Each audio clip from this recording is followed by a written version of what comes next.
आज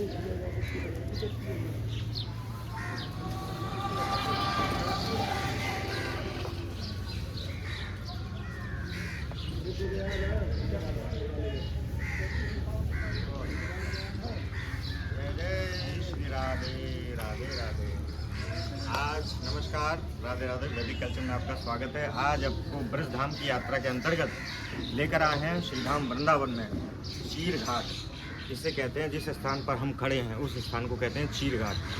चीर घाट वह है जो आपने श्रीमद् भागवत कथा में सुना होगा कि भगवान ने गोपियों के वस्त्र चुराकर जिस वृक्ष पर बैठे थे उस वृक्ष का नाम था कदम का वृक्ष। और आज हम उसी जगह पर आपको दर्शन कराने आए हैं चीर घाट के, जहाँ पर भगवान श्री कृष्ण ने गोपियों के वस्त्र चुराकर और जो है पेड़ पर बैठ गए थे। देखिए मित्रों, वैसे तो इसका पीछे का रहस्य हम आपको बताएंगे, लेकिन जब तक आप पहले इस वृक्ष के दर्शन करिए। ये कदम का वृक्ष है। इसी पर देखिए, पहले जो ये वृक्ष है आप देख रहे हैं, यह ही वो वृक्ष है 5000 वर्ष पुराना, जिसमें भगवान श्री कृष्ण ने गोपियों के वस्त्र चुराकर इस वृक्ष के ऊपर बैठ गए थे। और सभी भगवान जो है यहाँ से और यमुना जी में कूदकर भगवान जो है स्नान किया करते थे। और सभी गोपियाँ इन्हीं पर स्नान करने आती थी। आप देखेंगे अभी यमुना जी जो है बहुत दूर यहाँ से चली गई हैं 5000 साल पहले। और 5000 साल पहले तो बहुत छोटी सी बात है। आप 50 वर्ष पहले भी देखेंगे तो यमुना जी यहीं से बहा करती थी। यही वो वृक्ष है कदम का, जिस पर भगवान श्री कृष्ण गोपियों के वस्त्र लेकर ऊपर बैठ गए थे। मित्रों, वैसे इसके पीछे की जो है मेन कहानी ये है, कथा हम आपको बता देते हैं कि बहुत से लोग कहते हैं कि भगवान ने जो है चीर चुराया था, लेकिन इसके पीछे का कथा क्या है, इसके पीछे का मूल उद्देश्य क्या है। मित्रों, भगवान ने यह चीर हरण की लीला क्यों की थी, इसके विषय पर आपको थोड़ा विचार करना होगा। भगवान ने चीर हरण की लीला गोपियों को ज्ञान देने के लिए की थी, और हम सभी संसार वासियों को भी इस बात का ज्ञान देने के लिए की थी, क्योंकि आपको नहीं पता होगा कि जल में कभी भी नग्न होकर स्नान नहीं करना चाहिए। और यहाँ पर सभी गोपियाँ जो हैं वो नग्न होकर स्नान करती थीं, वस्त्र अपने बाहर यहाँ पर रखकर चली जाती थीं। तो भगवान कृष्ण ने उनको समझाया, बहुत बार समझाया कि आप लोग जो है नग्न होकर स्नान नहीं करें, लेकिन गोपियों ने नहीं माना। तो भगवान ने यह चीर हरण की लीला की थी।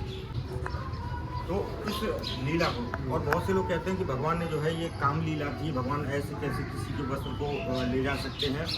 तो आपको यह समझना होगा कि जिस समय भगवान ने यह लीला की थी चीर हरण की, उस समय भगवान श्री कृष्ण की आयु मात्र और मात्र 5 वर्ष की आयु में भगवान श्री कृष्ण ने यह चीर हरण की लीला की थी, जो कि गोपियों को समझाने के लिए थी और पूरे समाज को यह बताना था भगवान को कि जल में कभी भी नग्न स्नान नहीं करना चाहिए, क्योंकि जल में वरुण देवता का वास होता है। यदि आप जल में नग्न स्नान करते हैं जिससे कि वरुण देवता का अपमान होता है। इसी कारण से किसी को भी नग्न होकर जल में स्नान नहीं करना चाहिए। और तो ये मित्रों वही वृक्ष है, आप दर्शन करिए। इसके पीछे की कथा भी बता दी। काम लीला नहीं है, भगवान की लीला है। और भगवान की लीलाओं पर प्रश्न उठाना ठीक बात नहीं है, क्योंकि जिसने भी भगवान की लीलाओं पर प्रश्न उठाया है, आपने देखा होगा उसका सर्वनाश हो गया है। इसलिए कभी भी भगवान की लीलाओं पर प्रश्न चिन्ह नहीं उठाना चाहिए। और यह साक्षात वृक्ष है वृंदावन में। जब कभी भी आएँ तो इस वृक्ष के दर्शन करना बिल्कुल भी ना भूलें, क्योंकि भगवान इस वृक्ष को भगवान का सानिध्य प्राप्त है। यदि आप इस वृक्ष का स्पर्श करते हैं तो भगवान कृष्ण का साक्षात आपको सानिध्य प्राप्त होगा। तो आप दर्शन करिए जब तक।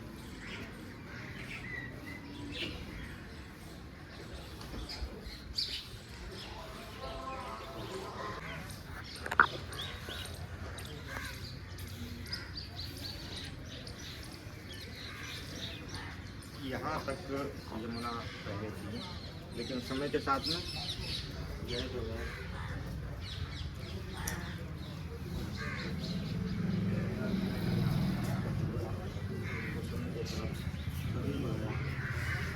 जगह आप देख सकते हैं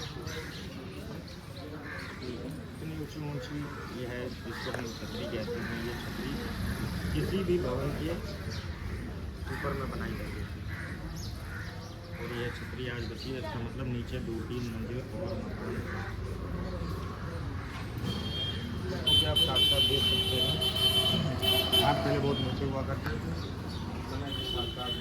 जो है भूमि में समा ले। और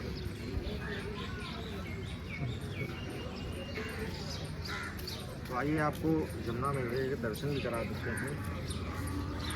यह परिक्रमा मार्ग है वृंदावन का, जो सभी लोग वृंदावन की परिक्रमा करने आते हैं वो इस स्थान के दर्शन करके भगवान के वृंदावन की परिक्रमा लगाते हैं। वृंदावन की परिक्रमा लगाएंगे तो इस क्षीर घाट के स्थल के आप दर्शन आसानी से कर पाएंगे। आपको कहीं किसी को पूछने की भी आवश्यकता नहीं पड़ेगी।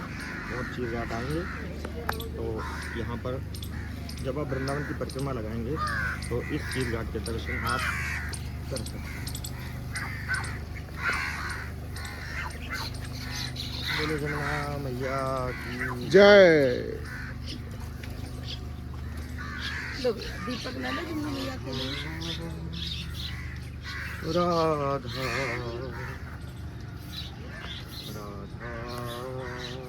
प्यारी राधा।